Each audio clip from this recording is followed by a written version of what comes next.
ఒకరోజు సుందర్ పిచాయ్ స్నేహితులతో కలిసి ఒక హోటల్లో కూర్చున్నాడు. ఆ పక్కనే ఇద్దరు అమ్మాయిలు కూడా కూర్చున్నారు. ఎవరు సరదాల్లో వారు ఉండగా ఎక్కడి నుంచో వచ్చిన ఒక బొద్దంక ఆ ఇద్దరు అమ్మాయిలు ఒక ఆమె మీదకి ఎగిరింది.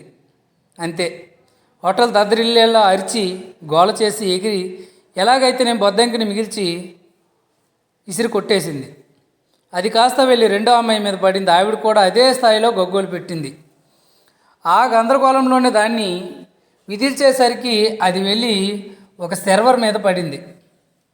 అతను చాలా ప్రశాంతంగా ఆ బొద్దంకిని పట్టుకొని కిటికీ దగ్గరికి వెళ్ళి బయటకు విసిరేశాడు. ఈ సంఘటన విన్నాక మీకేమనిపించింది? ఒక 10 సెకండ్లు ఆలోచించి మీకు ఏదో ఒకటి అనిపించాక దీన్ని వినండి. మీలాగే ఈ దృశ్యాన్ని చూసిన సుందర్ పిచాయ్ కూడా కొన్ని ఆలోచనలు వచ్చాయి. మనకొచ్చిన ఆలోచనలకు అతని ఆలోచనలకు తేడా ఏమిటో అతని మాటల్లోనే తెలుసుకుందాం. కాఫీ త్రాగుతూ జరిగిందంతా చూసిన నాలో ఆలోచనలు మొదలయ్యాయి. ఈ గందరగోళం అంతటికీ కారణం ఏమిటి? ఆ అమ్మాయిలు అంత హిస్టరిక్గా మారిపోవడానికి కారణం ఏమిటి? బొద్దంక.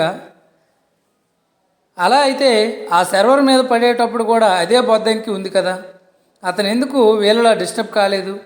అంటే కారణం బొద్దంకి కాదు. బొద్దంకి వలన కలిగిన ఇబ్బందిని ఆ ఇద్దరు అమ్మాయిలు అతను ఒకలాగా స్వీకరించారు. అప్పుడు నాకు అర్థమైంది, ఇంట్లో మా నాన్న లేదా ఆఫీసులో బాస్ లేదా భార్య నా మీద అరిచినప్పుడు నాకు కలిగే చిరాకుకు కారణం ఏమిటో. దానికి కారణం వాళ్ళ అరుపులు కాదు. వాళ్ళ అరుపుల వల్ల నాలో చిరాకు పుట్టకుండా నన్ను నేను అదుపు చేయలేకపోతున్నాను. రోడ్డు మీద ట్రాఫిక్ జామ్ అయితే నాకు కలిగే అసహనానికి కారణం ట్రాఫిక్ కాదు. అలాంటి పరిస్థితుల్లో అసహనానికి గురవ్వకుండా నన్ను నేను నియంత్రించుకోలేకపోతున్నానన్నమాట. సమస్య కంటే ఆ సమస్యకు నేను స్పందిస్తున్న తీరు వల్లే జీవితం గందరగోళంగా తయారవుతుంది.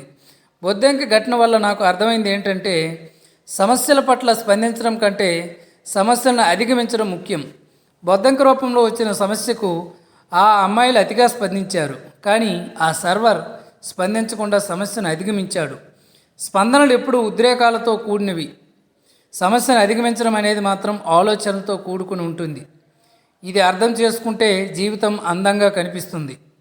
ఒక వ్యక్తి సంతోషంగా ఉన్నాడంటే కారణం అతని జీవితంలో అన్నీ అతనికి అనుకూలంగా జరిగాయని కాదు, తన జీవితంలో అతనికి ఎదురైన మంచి చెడులను పట్ల అతను సరైన వైఖరితో ఉన్నాడని అర్థం.